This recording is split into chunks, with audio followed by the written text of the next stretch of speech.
বন্ধুরা, ICC champions ট্রফির শেষ ম্যাচ ভারত বনাম নিউজিল্যান্ড ম্যাচটি মুখোমুখি হতে চলেছে 2 মার্চ রবিবার দুবাই ময়দানে বেলা 2:30 খেলাটি শুরু হবে দুবাই ময়দানে। দুটো দলই ইতিমধ্যে সেমিফাইনাল পৌঁছে গেছে, তাই এই ম্যাচটি হচ্ছে নিউ রেকর্ড ম্যাচ। এই ম্যাচটি ঘিরে কিছু আপডেট জানা যাচ্ছে যে রোহিত শর্মা নাও খেলতে পারে, তার জায়গায় ক্যাপ্টেন্সি করবেন vice captain Shubman Gill. KL রাহুলের জায়গায় খেলানো হতে পারে ঋষভ পন্থকেও, আবার এর সাথে সামিকে বিশ্রাম দিয়ে অর্শদীপ সিংকে খেলানো হতে পারে। কুলদীপের জায়গায় আসতে পারেন বরুণ চক্রবর্তী। দুটো দলই ব্যাক টু ব্যাক ভাবে দুটো ম্যাচ জিতে টুকটাক পাস হয়েছে।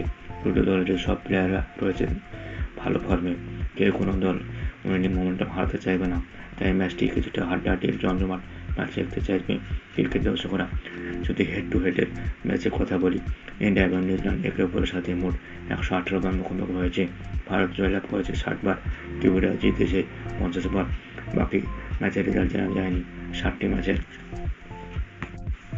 বন্ধুরা, ভারতীয় দলের ভালো খবর, এখনও পর্যন্ত খেলোয়াড়রা ফিট রয়েছেন। একই বিনোদে ম্যাচ খেলায় ভারতের সুবিধার পিচ রেকর্ডের কথা আসলে এখনও পর্যন্ত দুবাই ময়দানে মোট 35টি ম্যাচের মধ্যে 12 বার প্রথম ব্যাটিং নেওয়া দল জিতেছে।